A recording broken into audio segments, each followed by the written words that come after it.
Hello guys, good morning all of you. मैं grade up competitive class से Arun sir. तो आज का मस्ट आप लोग के बीच में लेकर आया हूँ 30 मस्ट क्वेश्चन जो आपका आरआरबी एनटीपीसी में पूछे गए प्रश्न। तो उसका मैं आप लोग के बीच में डिस्कशन कर दे रहा हूँ, एक्सप्लेन कर दे रहा हूँ। जो आप लोग के बीच में पूछे गए सभी प्रश्न जो एनटीपीसी में अभी तक जो 30 मस्ट मिलेगा उसका मैं पहला पार्ट लेकर आया हूँ। मैं पार्ट बाय पार्ट लेकर आऊँगा डेली, और उसका मैं आप लोग के बीच में डिस्कशन कर दूंगा, एक्सप्लेन कर दूंगा, ताकि आने वाला एग्ज़ाम में आपका प्लस पॉइंट हो जाएगा। तो जल्द से आप लोग लाइव क्लास में जुड़ जाएंगे, शेयर कर देंगे। क्लास स्टार्ट हो गया है जो ग्रेड अप कॉम्पिटिटिव क्लासेस की ओर से आपको डेली सुबह 7 बजे दिया जाता है। और हमारे YouTube channel grade up competitive class पर नहीं जुड़ेंगे वो सब्सक्राइब कर देंगे जी, जल्दी से आ जाएंगे, लाइव में क्लास में जुड़ जाएंगे सभी को फटाफट, और शेयर कर देंगे आप लोग और लाइक कर देंगे फटाफट। तो शुरू करते। आज का पहला सवाल क्या बोलता है जो आपके एग्जाम में पूछे गए आरआरबी एनटीपीसी में।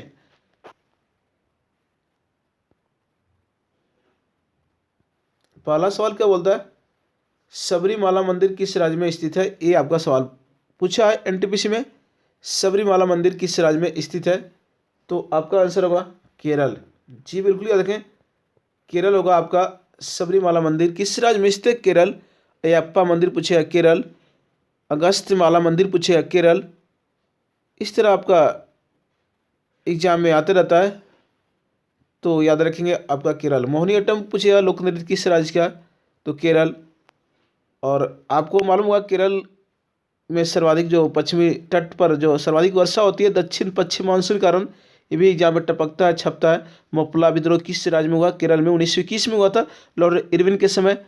मोपला विद्रोह जो केरल के पश्चिमी तट पर हुआ था, मालाबार तट पर हुआ था। जो मोपला विद्रोह, मोपला जनजाति पूछे किस राज्य की है, तो केरला का। तो इस तरह आप याद रखेंगे, जो नेक्स्ट एग्जाम में पूछ सकता है। जी पूछा सवाल सबरीमाला मंदिर किस राज्य में, तो केरला में। चलते नेक्स्ट दूसरे नंबर सवाल पर। शुरू से अंत तक बने रहेंगे और कलम और कॉपी साथ में रखेंगे। सभी मोस्ट सवाल है जो आपका नेक्स्ट एग्जाम होगा उसमें आपका टपकेगा, छपेगा। जी बिल्कुल, ये सभी सवाल पूछे गए हैं आरआरबी एनटीपीसी में। तो मैं उसका पहला पार्ट लेकर आया हूँ, और डेली इसी तरह मैं आपका पार्ट बाय पार्ट लेकर आऊँगा। तो जितने पूछे गए प्रश्न हैं उसको RNR करने की ज़रूरत है, रीड एंड रिवीजन करने की ज़रूरत है। तो आप लोग शुरू से अंत तक बने रहेंगे और फटाफट नोट करते जाएंगे। दूसरे सवाल, सेरीकल्चर किससे संबंधित है, तो रेशम उत्पादन। जी बिल्कुल याद रखें, रेशम उत्पादन आपका सेरीकल्चर। विटीकल्चर पूछेगा तो आपका अंगूर उत्पादन। जी बेटी बोले अंगूर खाएंगे, ठीक है, बेटी बोले अंगूर खाएंगे, तो विटीकल्चर अंगूर उत्पादन। सेरीकल्चर रेशम कीट। जी बिल्कुल, सॉरी बोले रेशम कीट, ठीक है, सॉरी बोले रेशम कीट, तो सेरीकल्चर तो रेशम कीट का उत्पादन होता है।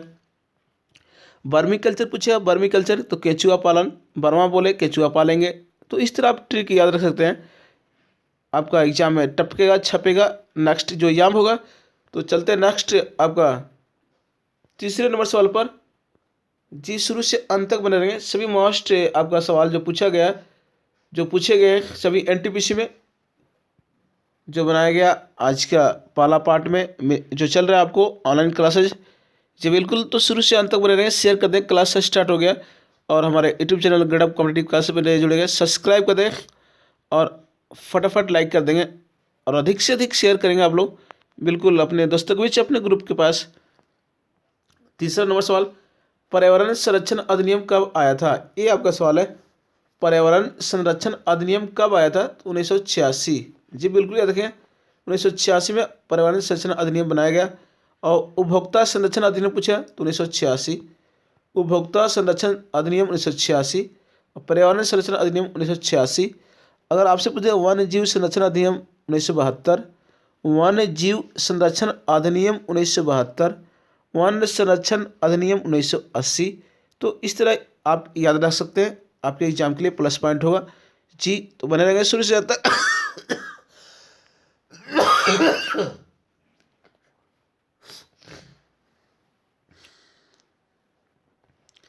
चलते हैं नेक्स्ट आपका चौथे नंबर सवाल पर। चौथा सवाल क्या बोलता है आपका, केंद्रीय आलू अनुसंधान संस्थान कहाँ है। ये भी सवाल पूछा है, केंद्रीय आलू अनुसंधान संस्थान कहाँ है, तो आपको याद रखें शिमला।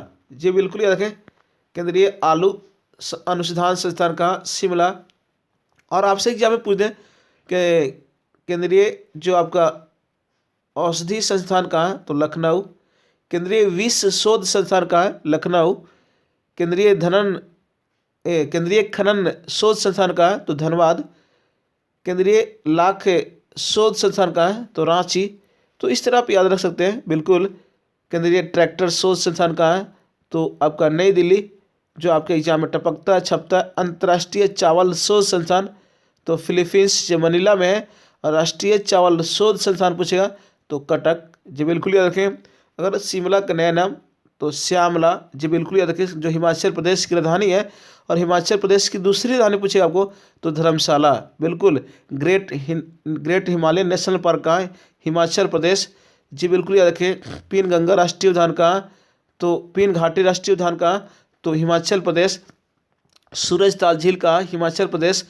तो इस तरह आपसे एग्जाम में पूछते रहता है जी बच्चों, तो बने रहेंगे शुरू से अंत तक और नोट करते जाएंगे। चलते हैं नेक्स्ट आपका पांचवें नंबर सवाल पर। पांचवा सवाल क्या बोलता है, कुडनकुलम न्यूक्लियर पावर स्टेशन कहाँ है। ये आपका सवाल है। कुडकुलम कुडकुलम न्यूक्लियर पावर स्टेशन कहाँ में, तो तमिलनाडु में। जी बिल्कुल याद रखें, आपका तमिलनाडु में होगा। जी बिल्कुल। तो आपका सबसे नवीनतम पूछेगा कौन सी पावर स्टेशन आपका, तो कुडनकुलम। जी बिल्कुल, जो 2013 में बनाया गया कुडनकुलम न्यूक्लियर पावर स्टेशन सबसे नवीनतम है। जी बिल्कुल याद रखें, जो 2013 में बनाया गया था, जो तमिलनाडु में है। जी बिल्कुल इस तरह याद रखें। और आपसे पूछा कि भारत में कितने जो न्यूक्लियर पावर स्टेशन है, तो 7 है। बिल्कुल भारत में याद रखें। और न्यूक्लियर रिएक्टर पूछे हैं भारत में कितने, तो 22 हैं। तो इस तरह याद रखें। चलते हैं नेक्स्ट आपका छठे नंबर सवाल पर। शुरू से अंत तक बने रहें इसी तरह। सभी मोस्ट जो पूछे गए सवाल जो नेक्स्ट एग्जाम में आपका टपकेगा छपेगा, तो उसको जो सभी सवाल पूछे गए हैं उसका हम लोग डेली RNR कर लेंगे, क्योंकि सभी नेक्स्ट एग्जाम में आपका मिलेगा, प्लस पॉइंट होगा आपके एग्जाम के लिए। तो छठे नंबर सवाल चलेंगे। छठा नंबर सवाल क्या बोलता है, श्रीनगर को लेह से कौन सी दर्रा जोड़ता है। ये आपका सवाल है। श्रीनगर को लेह से कौन सी दर्रा जोड़ता है, तो आपका जो जिला दर्रा। जी बिल्कुल याद रखें, जो जिला दर्रा जो आपका जोड़ता है श्रीनगर को लेह से। जी थोड़ा सा लेह पूछेगा किस नदी किनारे, तो सिंधु नदी किनारे। श्रीनगर कौन सी नदी किनारे, तो झेलम नदी किनारे। तो इस तरह याद रख सकते हैं बिल्कुल। जो जम्मू कश्मीर की राजधानी श्रीनगर, और लेह जो लद्दाख की राजधानी है, बिल्कुल लेह जो आपका सिंधु नदी किनारे। जी बिल्कुल इस तरह याद रखें। चलते हैं नेक्स्ट आपका सातवें नंबर सवाल पर। सातवां सवाल क्या बोलता है आपका कि इसरो का मंगल ऑर्बिट मिशन कब लॉन्च किया गया। ये आपका सवाल है।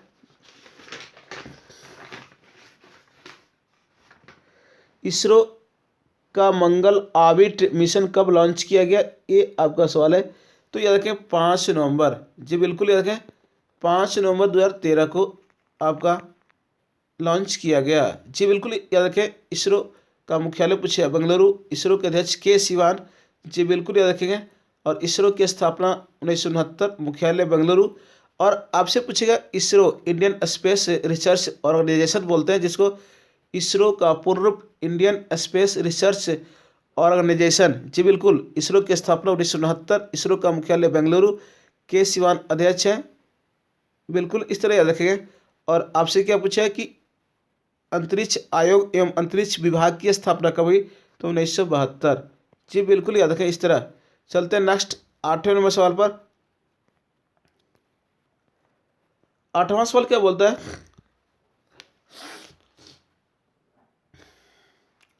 8वां सवाल, लोकसभा में अधिकतम सीटों की संख्या कितनी है। ये सवाल पूछ रहा है लोकसभा में अधिकतम सीटों की संख्या कितनी है, तो 552। जी बिल्कुल याद रखें, 552 लोकसभा में अधिकतम सीटों की संख्या। अगर आपसे पूछ दे कि वर्तमान में लोकसभा की सीटें कितनी है, तो 545। जी बिल्कुल याद रखें, 545 लोकसभा में जो वर्तमान में सीटें हैं, जो चुनाव होती है 543 पर 2 एंग्लो इंडियन जो राष्ट्रपति के द्वारा मनोनीत किए जाते हैं। बिल्कुल इस तरह याद रखेंगे। अगर लोकसभा का गठन पूछे अनुच्छेद कितने के तहत लोकसभा गठन, अनुच्छेद कितना, तो अनुच्छेद 81। बिल्कुल याद रखें, लोकसभा 81 अनुच्छेद। और लोकसभा एक जो बोलते हैं लोग संसद का प्रथम सदन लोकसभा को बोलते हैं, संसद का निम्न सदन लोकसभा को बोलते हैं। एक टेम्पोररी हाउस है लोकसभा। जी बिल्कुल, लोकसभा को कार्यकाल से पहले भंग किया जा सकता है। लोकसभा का कार्यकाल 5 वर्ष, लोकसभा का सदस्य बनने के लिए 25 वर्ष। तो इस तरह याद रखें। और लोकसभा जो प्रथम आम चुनाव हुआ था, लोकसभा का प्रथम आम चुनाव 1951-52 में हुआ था। तो इस तरह याद रखेंगे। चलते हैं नेक्स्ट आपका 9 नंबर सवाल पर। जी 9वां सवाल क्या बोलता है कि पृथ्वी पर किसी व्यक्ति का द्रव्यमान 60 kg है, तो चंद्रमा पर क्या होगा। ये आपका सवाल है।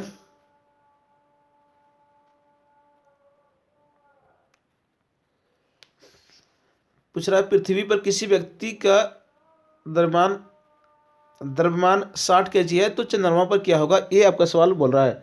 तो आंसर होगा आपका 60 kg। जी बिल्कुल याद रखें, 60 kg ही होगा। बिल्कुल अगर अगर आपसे पूछता है भार पूछता तो 1/6 हो जाता है। बिल्कुल 1/6 होता है भार पूछेगा तो आपका आंसर हो जाता है। जी बिल्कुल 10 हो जाता है। ऐसे 1/6 होता है भार, लेकिन पृथ्वी पर किसी व्यक्ति का द्रव्यमान 60 kg है, तो चंद्रमा पर भी 60 kg होगा। बिल्कुल इस तरह याद रखेंगे। भार अगर भार पूछता तो 1/6 हो जाता। बिल्कुल। चलते हैं नेक्स्ट आपका 10वें नंबर सवाल पर। 10वां सवाल क्या बोल रहा है कि खालसा पंथ की स्थापना किसने की थी। ये आपका सवाल है। खालसा पंथ की स्थापना किसने की थी, तो गुरु गोविंद सिंह। जी बिल्कुल ये देखें, गुरु गोविंद सिंह ने खालसा पंथ की स्थापना की, जो आपका 1699 में। जी बिल्कुल ये देखें, 1699 में खालसा पंथ की स्थापना किसने की, गुरु गोविंद सिंह, जो सिखों के 10वें गुरु थे। बिल्कुल सिखों के अंतिम गुरु थे आपका गुरु गोविंद सिंह। जी बिल्कुल 1666 में जन्म हुआ था गुरु गोविंद सिंह का। जी बिल्कुल याद रखें, बढ़िया सवाल है जो एग्जाम में पूछता है, टपकता है, छपता है। बिल्कुल। और जो अभी तक लाइक नहीं किए लाइक कर देंगे, फटाफट शेयर कर दें अपने दोस्तों के बीच। अपने ग्रुप में क्लास स्टार्ट हो गया। जी बिल्कुल। तो जब तक छोड़ेंगे नहीं, जब तक क्लास को छोड़ेंगे नहीं, बिल्कुल बने रहेंगे शुरू से अंत तक। इसी तरह जो आपका एग्जाम में टपकता है, छपता है, और सभी क्वेश्चन जो पूछे गए हैं एनटीपीसी में, उसको हम लोग RNR कर रहे हैं। जो पहले वीडियो के माध्यम से पहले पार्ट लेकर आए हूँ। जी बिल्कुल। तो आप पूछिएगा खालसा पंथ, यानी पूछिएगा सवाल कि सिखों के प्रथम गुरु कौन थे, तो गुरु नानक देव। बिल्कुल याद रखेंगे। और गुरु नानक देव का जन्म 1469 में हुआ था। जी बिल्कुल इस तरह याद रखेंगे। और आपसे पूछेगा सवाल कि सिखों के दूसरे गुरु कौन थे, तो गुरु अंगद। जी बिल्कुल इस तरह याद रखेंगे। अब सिखों के 5वें गुरु कौन थे, गुरु अर्जुन देव, जो आपका जहांगीर ने उसको वध कर दिया था, गुरु अर्जुन देव को। और एक सवाल पूछता है हमेशा कि गुरु तेग बहादुर, जो सिखों के 9वें गुरु थे, जो औरंगजेब ने मरवा दिया था। बिल्कुल इस तरह याद रखेंगे, जो आपका एग्जाम में टपकता है, छपता है। चलते हैं नेक्स्ट आपका 11वें नंबर सवाल पर। 11वां सवाल क्या बोल रहा है कि प्रार्थना समाज की स्थापना किसने की थी। जी ये सवाल पूछा है, प्रार्थना समाज की स्थापना किसने की, तो आपको मालूम होगा आत्मारंग पांडुरंग। जी बिल्कुल याद रखें, आत्मारंग पांडुरंग, जो प्रार्थना समाज की स्थापना की थी। जी बिल्कुल याद रखें, 1867 में 1867 में केशव चंद्र के सहयोग से प्रार्थना समाज की स्थापना किया आत्मारंग पांडुरंग। जी बिल्कुल। तो इस तरह याद रखें, जब भी ट्रिक के माध्यम से जब भी प्रार्थना करते हैं तो आत्मा से करते हैं। जी बिल्कुल। जब भी हम लोग प्रार्थना करते हैं तो दिल से करते हैं, आत्मा से करते हैं। तो आत्मारंग पांडुरंग ट्रिक के माध्यम से पकड़ सकते हैं। आत्मा रंग पांडुरंग, जो प्रार्थना समाज की स्थापना की 1867। तो इस तरह आप याद रखेंगे। चलते हैं नेक्स्ट आपका 12वें नंबर सवाल पर। जी सवाल 12वां सवाल क्या बोलता है, तीसरे खेलो इंडिया यूथ गेम्स का आयोजन कहाँ हुआ था। ये सवाल आपका है। जी पूछा हुआ एनटीपीसी में। तो 12वें सवाल, तीसरे खेलो इंडिया यूथ गेम्स का आयोजन कहाँ हुआ था, तो गुवाहाटी। जी बिल्कुल याद रखें, गुवाहाटी जो हुआ था असम में, बिल्कुल याद रखें। और तीसरे खेलो इंडिया यूथ गेम्स का आयोजन हुआ, उसमें प्रथम जो राज्य हुआ था पदक जीतने में महाराष्ट्र, आपका जो महाराष्ट्र प्रथम 256 पदक जीता, बिल्कुल याद रखें। महाराष्ट्र प्रथम स्थान, दूसरा स्थान हरियाणा और तीसरा स्थान दिल्ली। तो इस तरह याद रखेंगे। तीसरे खेलो इंडिया यूथ गेम्स जो हुआ आपका 2020 में, वो गुवाहाटी में हुआ था, बिल्कुल असम, जो गुवाहाटी ब्रह्मपुत्र नदी के किनारे है, बिल्कुल याद रखें। और आपसे पूछा कि इसका शुभंकर क्या था, तो जय और विजय। जी बिल्कुल, जय और विजय खेलो इंडिया यूथ गेम्स का थीम था आपका तीसरे खेलो इंडिया। और चौथे खेलो इंडिया यूथ गेम्स का आयोजन होगा, वो आपका हरियाणा के पंचकुला में होगा 2021 में। तो बिल्कुल इस तरह याद रखेंगे। चलते हैं नेक्स्ट आपका 13वें नंबर सवाल पर। 13वां सवाल, विश्व पर्यावरण दिवस 2020 का थीम क्या थी? ये आपका सवाल है। विश्व पर्यावरण दिवस 2020 की थीम क्या थी? तो याद रखें, टाइम फॉर नेचर। जी बिल्कुल, time for nature, time for time for time for आपका नेचर होगा।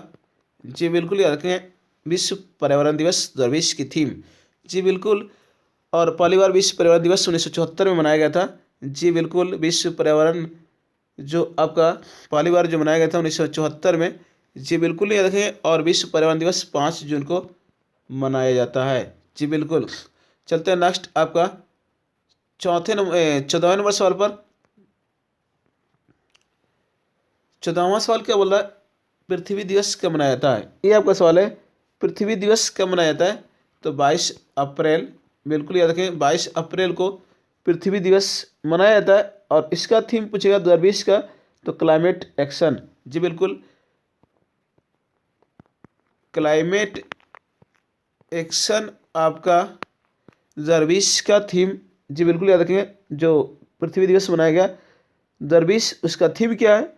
तो क्लाइमेट एक्शन, जो 22 अप्रैल को मनाया जाता है पृथ्वी दिवस। चलते हैं नेक्स्ट आपका 15वें नंबर सवाल पर। 15वां सवाल क्या बोल रहा है कि स्वराज मेरा जन्मसिद्ध अधिकार है, यह नारा किसने दिया? ये सवाल आपका है। स्वराज मेरा जन्मसिद्ध अधिकार है, यह नारा किसने दिया? तो याद रखें, आपका आंसर दिया जी, स्वराज मेरा जन्मसिद्ध अधिकार है, यह नारा किसने दिया था? तो आपका आंसर हुआ बाल गंगाधर तिलक। जी बिल्कुल, बाल गंगाधर तिलक। जी बिल्कुल याद रखें, जो स्वराज मेरा जन्मसिद्ध अधिकार है। जी पूछिए सवाल है, स्वराज मेरा जन्मसिद्ध अधिकार है, जो 1916 में लखनऊ अधिवेशन के समय आपका नारा दिया गया था, स्वराज मेरा जन्मसिद्ध अधिकार, जो बाल गंगाधर तिलक द्वारा 1916 में। और पूछता है सवाल कि बाल गंगाधर की तिलक की मृत्यु जो हुआ था आपका असहयोग आंदोलन के समय 1920 में। बिल्कुल, ये भी सवाल पूछता है कि कौन सी आंदोलन के समय बाल गंगाधर तिलक की मृत्यु हो गई थी? तो आपका असहयोग आंदोलन 1920। इस तरह याद रखें। और केसरी मराठा कौन जो पत्रिकाएं चलाया था? तो बाल गंगाधर तिलक। जी बिल्कुल याद रखें। गणेश उत्सव। जी, गणेश उत्सव कौन बनाया, किसके द्वारा बनाया गया? तो बाल गंगाधर तिलक द्वारा। शिवाजी उत्सव, तो बाल गंगाधर तिलक द्वारा। ये एग्जाम में आपका टपकता है, छपता है, तो याद रखेंगे। अब क्या पूछेगा सवाल, जो गीता रहस्य पुस्तक लिखा कौन सी जेल में बाल गंगाधर तिलक ने लिखा था? मांडले जेल, जो आपका म्यांमार में है। बिल्कुल, मांडले जेल में इन्होंने जो 6 वर्ष की सज़ा मिली थी, तो वहाँ पे इन्होंने गीता रहस्य पुस्तक लिखा था। तो इस तरह याद रखेंगे। होम रूल लीग की स्थापना जो बाल गंगाधर तिलक ने किया था। जी बिल्कुल, पुणे में होम रूल लीग की स्थापना बाल गंगाधर तिलक, और मद्रास में होम रूल लीग की स्थापना एनी बेसेंट ने की थी। तो इस तरह आप ये याद रखें। चलते हैं नेक्स्ट आपका 16वें नंबर सवाल पर। जी बने रहेंगे शुरू से अंत तक, और सभी मस्ट आपका सवाल जो पूछे गए एनटीपीसी में, जी उसका मैं आप लोग के बीच में RNR रीड एंड रिवीजन करा रहा हूँ। जी बिल्कुल, शुरू से अंत तक बने रहेंगे ऑनलाइन क्लासेज में, जो ग्रेडअप कॉम्पिटेटिव क्लासेज की ओर से आपको सुबह 7 बजे दिया जाता है। जो इसका मैं पहला पार्ट लेकर आया हूँ। जो अभी तक जितने एग्जाम हुए आपका तीसरे फेज तक, उसका मैं डेली लेकर आऊँगा। जो सभी मस्ट क्वेश्चन है, जो नेक्स्ट एग्जाम होगा आपका एनटीपीसी का मेंस जो होगा, इसी में से आपको आएगा ज़्यादा जो मिलेगा आपको। बिल्कुल, 16वें सवाल, मुकुर्थी नेशनल पार्क किस राज्य में स्थित है? ये आपका सवाल है। मुकुर्थी नेशनल पार्क किस राज्य में स्थित है? तो तमिलनाडु। जी याद रखें तमिलनाडु। सभी सवाल पढ़ाया हुआ है आपका ऑफलाइन क्लासेज में। जी बिल्कुल। मुकुर्थी नेशनल पार्क किस राज्य में? तमिलनाडु में। मुदुमलाई पूछेगा आपका तमिलनाडु में, मुदुमलाई नेशनल पार्क किस राज्य में? तमिलनाडु।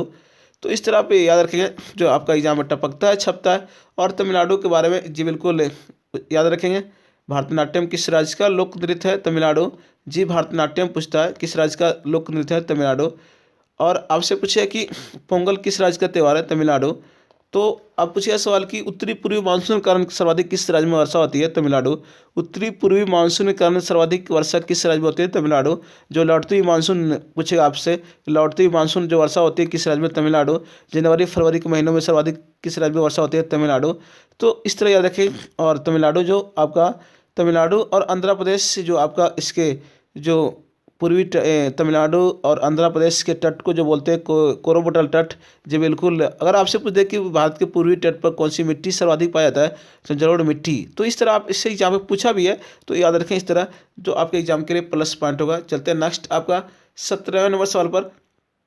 17वां सवाल क्या बोल रहा है कि राजतरंगिणी के लेखक कौन है? जी बिल्कुल। याद रखें राजतरंगिणी के लेखक कौन है? तो कल्हन। जी बिल्कुल याद रखें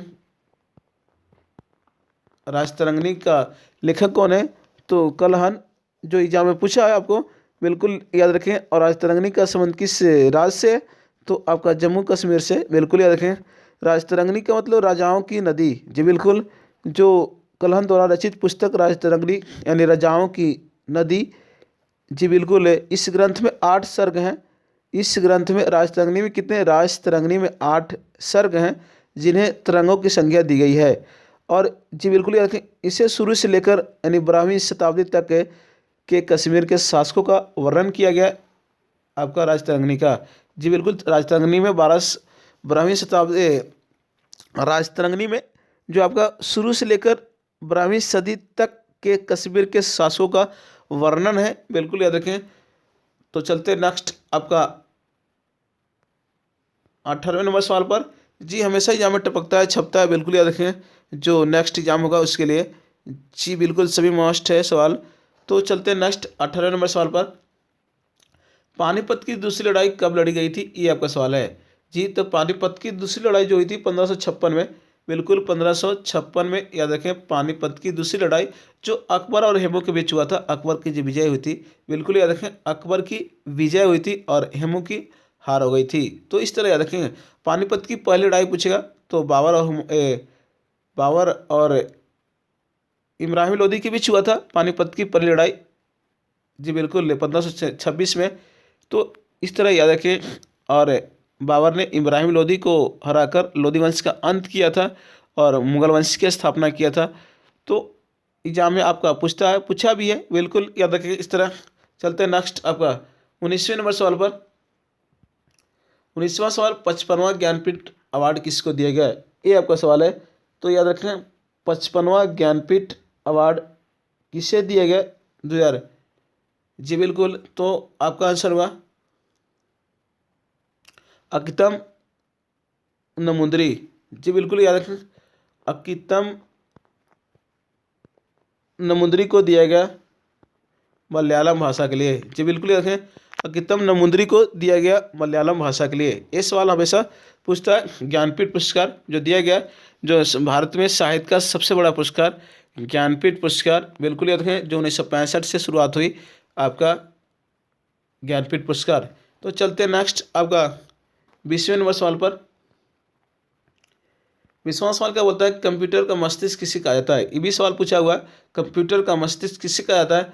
तो सीपीयू को। जी बिल्कुल याद रखें CPU central processing unit. Central processing unit जो कंप्यूटर का मस्तिष्क कहा जाता है। ये सवाल आपका पूछा। जी बिल्कुल। तो चलते हैं नेक्स्ट। और कंप्यूटर का जनक पूछा है चार्ल्स बेबेज। जी बिल्कुल। चलते हैं नेक्स्ट 21वें नंबर सवाल पर। 21वां सवाल भारत के सबसे युवा राष्ट्रपति कौन थे? जी पहले जो एग्जाम हुआ था 28 दिसंबर को, उसमें आपका वो सवाल पूछा था कि भारत के सबसे युवा राष्ट्रपति कौन था? तो नीलम संजीव रेड्डी। जी बिल्कुल याद रखें नीलम संजीव रेड्डी सबसे युवा राष्ट्रपति। बिल्कुल जो छठे राष्ट्रपति थे। बिल्कुल याद रखें छठे आपका राष्ट्रपति नीलम संजीव रेड्डी। जी बिल्कुल, जो आपका एग्जाम में पूछा है कि इस भारत के सबसे युवा राष्ट्रपति कौन थे, तो नीलम संजीव रेड्डी जो छठे नंबर के। और सबसे उम्रदराज पूछेगा, भारत के सबसे उम्रदराज राष्ट्रपति कौन, तो वीवी गिरी जो चौथे राष्ट्रपति थे। बिल्कुल इस तरह याद रखें। और अगर पूछ दे राष्ट्रपति का बनने के लिए 35 वर्ष, जी बिल्कुल याद रखें। और राष्ट्रपति जो पद लिया गया हमारे संविधान में वो अमेरिका से लिया गया। जी बिल्कुल, राष्ट्रपति होगा अनुच्छेद कितना बोलता है, 52, ये भी याद रखें। राष्ट्रपति होगा अनुच्छेद 52। संघ की कार्यपालिका शक्ति राष्ट्रपति में निहित होती है, तो 53। तो इस तरह याद रखेंगे। आपका एग्जाम में पूछता है, टपकता है, छपता है। बिल्कुल, राष्ट्रपति का निर्वाचन होगा तो 54। बिल्कुल याद रखें, राष्ट्रपति का निर्वाचन होगा वो अनुच्छेद 54 बोलता है। जी बिल्कुल, इस तरह आपसे एग्जाम में पूछते रहता है। चलते हैं नेक्स्ट। अब भारत के पहले राष्ट्रपति डॉक्टर राजेंद्र प्रसाद। जी बिल्कुल, चलते हैं 22वें नंबर सवाल पर। 22वां सवाल, ERL का फुल फॉर्म क्या होता है। जी, ERL का फुल फॉर्म क्या होता है, तो यूनिफॉर्म रिसोर्स लोकेटर। जी बिल्कुल याद रखेंगे, यूनिफॉर्म रिसोर्स लोकेटर। जी बिल्कुल LOCATOR लोकेटर। जी बिल्कुल याद रखें, यूनिफॉर्म रिसोर्स लोकेटर जो आपका URL की फुल फॉर्म होती है। चलते हैं नेक्स्ट आपका 23वें नंबर सवाल पर। 23वां सवाल क्या है, उबुंटू। उबुंटू क्या है, ये सवाल आपका है। उबुंटू क्या है, ये सवाल पूछा है आपका NTPC में। जी बिल्कुल याद रखें, उबुंटू क्या है, तो ऑपरेटिंग सिस्टम है। ऑपरेटिंग सिस्टम है। जी बिल्कुल याद रखें, ऑपरेटिंग सिस्टम है आपका। जी बिल्कुल, आपका पूछा उबुंटू क्या है, तो ऑपरेटिंग सिस्टम। चलते नेक्स्ट आपका 24वें नंबर सवाल पर। जी अभी तक लाइक नहीं किया, लाइक कर देंगे फटाफट। जी बिल्कुल, शेयर करते हैं अपने दोस्तों के बीच। क्लास स्टार्ट है जो ग्रेड ऑफ कॉम्पिटेटिव क्लासेस की ओर से आपको सुबह 7 बजे दिया जाता है। जी बिल्कुल, एक और सूचना सुन लेंगे आप लोग, जो मंडे यानी 8/2/2021 से आपका 1:30 बजे से दोपहर 1:30 बजे से आपका बिहार पुलिस बिहार दरोगा का स्पेशल बैच जो आपका शुरू होने वाला है, तो उसमें आप ज्वाइन कर सकते हैं। ऑफलाइन क्लासेज जो आपका ग्रेड ऑफ कॉम्पिटेटिव क्लासेज गो, जो आपका अनिल फोटो स्टेट वाले गली में मिलेगा आपको, जो द्विवेदी पुस्तक भंडार के मकान में जो आपका ऑफलाइन क्लासेज चलता है ग्रेड ऑफ कॉम्पिटेटिव क्लासेज गो, तो आप ज्वाइन कर सकते हैं। ज़बरदस्त मिलेगा कॉन्सेप्ट के साथ आपका, जो GK GS studies GK current affair बिल्कुल सभी मिलेंगे आपको। जो ज़बरदस्त धमाका मिलेगा। जो नेक्स्ट आपका बिहार पुलिस और बिहार दरोगा का एग्जाम होने वाला है, तो उसके लिए विशेष तैयारी आप संपर्क कर सकते हैं। जो यानी मोबाइल नंबर आपका जो है जो आपका मोबाइल नंबर है 9798134837, इस पर आप संपर्क कर सकते हैं। बिल्कुल 9798134837। जी बिल्कुल, तो मंडे से आपका क्लास शुरू होने वाला है आपका दोपहर 1:30 बजे। बिल्कुल, तो नेक्स्ट क्या बोलता है, पहली वंदे भारत एक्सप्रेस पहली वंदे भारत एक्सप्रेस ट्रेन किन 2 शहरों के लिए चली थी, ये आपका सवाल है। तो याद रखें, आपका आंसर होगा दिल्ली से वाराणसी। जी बिल्कुल याद रखें, दिल्ली से वाराणसी। जी बिल्कुल याद रखें, पहले वंदे भारत एक्सप्रेस ट्रेन किन 2 शहरों के बीच से जो चलाई गई थी, तो दिल्ली से वाराणसी। और जो आपका ट्रेन 18 का नया नाम वंदे भारत एक्सप्रेस ट्रेन 18 का नया नाम जो आपको रखा गया वंदे भारत एक्सप्रेस। चलते नेक्स्ट आपका 25वें नंबर सवाल पर। 25वां सवाल क्या है कि 25वां सवाल क्या पूछ रहा है, सुकन्या समृद्धि योजना। जी बिल्कुल, सुकन्या समृद्धि योजना जो आपका किससे संबंधित है, तो याद रखें 10 वर्ष तक लड़कियों के लिए बचत योजना है। बिल्कुल, 10 वर्ष तक सुकन्या समृद्धि योजना जो आपका 10 वर्ष तक की लड़कियों के लिए बचत योजना है, जो न्यूनतम जमा राशि 250 रुपये है। जी न्यूनतम राशि आपका 250 रुपये जमा कर सकते हैं सुकन्या समृद्धि योजना के तहत। जी बिल्कुल याद रखें। चलते हैं नेक्स्ट आपका 26वें नंबर सवाल पर। 26वां सवाल है, कौन सा रोग विषाणु से फैलता है? ये ऑप्शन के अनुसार चलेगा, कौन सी रोग विषाणु से फैलता है, तो ऑप्शन के अनुसार चलेगा। जैसे में चेचक हो गया आपका, जी बिल्कुल याद रखें, चेचक जो आपका विषाणु से होता है। एड्स पूछेगा किससे होता है? विषाणु से होता है।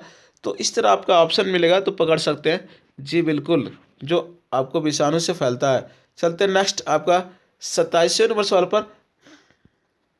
27वां सवाल कि ध्वनि का संचरण किसमें नहीं होता है? ये आपका सवाल है, ध्वनि का संचरण किसमें नहीं होता है? तो आपका निर्वात में नहीं होता है, जी बिल्कुल, निर्वात में नहीं होता आपका ध्वनि का संचरण। जी बिल्कुल याद रखें, ध्वनि की अधिकतम चाल इस्पात में होती है 5130 के जो आपका मीटर प्रति सेकंड। जी बिल्कुल, ध्वनि की सबसे अधिक चाल जो होती है वो इस्पात में होती है।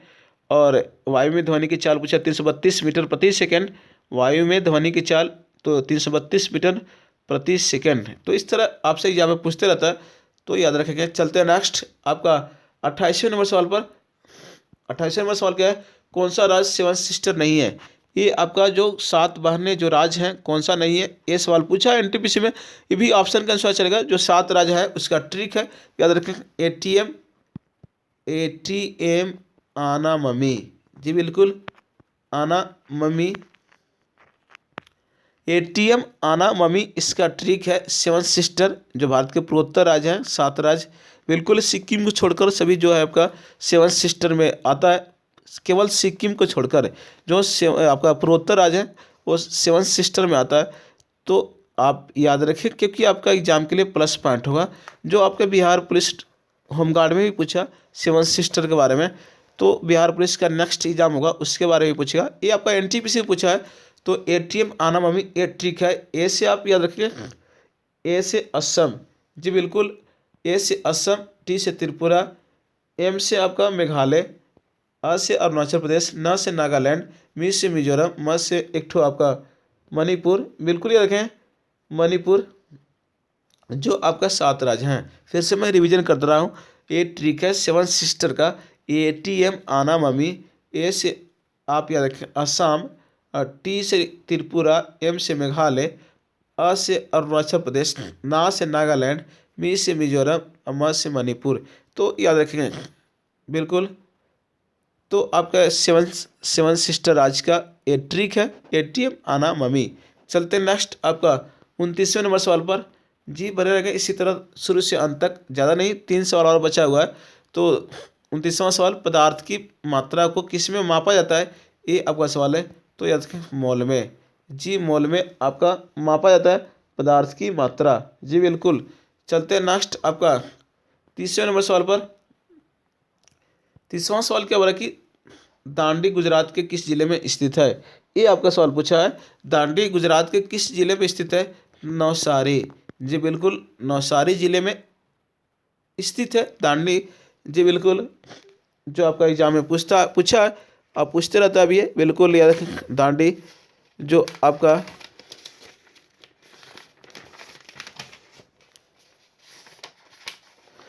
तो बिल्कुल याद रखेंगे इस तरह। और आपको जो 12 मार्च 1930 को बिल्कुल याद रखेंगे, गांधी जी ने अपने 79 समर्थकों के साथ साबरमती स्थित अपने आश्रम से लगभग 322 किलोमीटर दूरी दांडी के लिए प्रस्थान किया। लगभग 24 दिन के बाद 6 अप्रैल 1930 को दांडी पहुंचकर गांधी जी ने नमक कानून तोड़ा। बिल्कुल 6 अप्रैल 1930 को दांडी पहुंचा और 12 मार्च 1930 को साबरमती आश्रम से शुरू किया गया था 79 समर्थकों के साथ। बिल्कुल 24 दिन लगा था, जी बिल्कुल याद रखें। ये सवाल पूछा आपका बीपीएससी में पूछा पीटी में कि कितने दिन लगा था आपको साबरमती आश्रम से दांडी जाने में, तो 24 दिन लगा था, बिल्कुल याद रखेंगे। चलते हैं नेक्स्ट आपका 31वें नंबर सवाल पर। 31वां सवाल क्या बोला, किस बैंक का मर्ज बैंक ऑफ बड़ौदा में किया गया? सवाल है किस बैंक का विलय करके बैंक ऑफ बड़ौदा में किया गया? ये सवाल पूछा आपका 2020 में। तो किस बैंक का मर्ज बैंक ऑफ बड़ौदा में किया गया? तो विजया बैंक और देना बैंक, विजय बैंक और देना बैंक, जी बिल्कुल याद रखें, विजय बैंक और देना बैंक को विजय यानी विजय बैंक और देना बैंक का मर्ज जो किया गया बैंक ऑफ इंडिया में कर दिया गया। तो इस तरह पे याद रखें। जो आज का सवाल मिला आपको 31 जो पहला पार्ट लेकर आया, जो एनटीपीसी में पूछे गए सभी प्रश्न, जो 31 क्वेश्चन लेकर आया हूँ।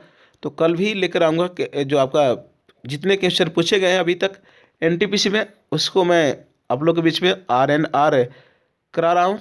जी बिल्कुल, डेली करा दूंगा। तो आपके एग्जाम के लिए प्लस पॉइंट होगा।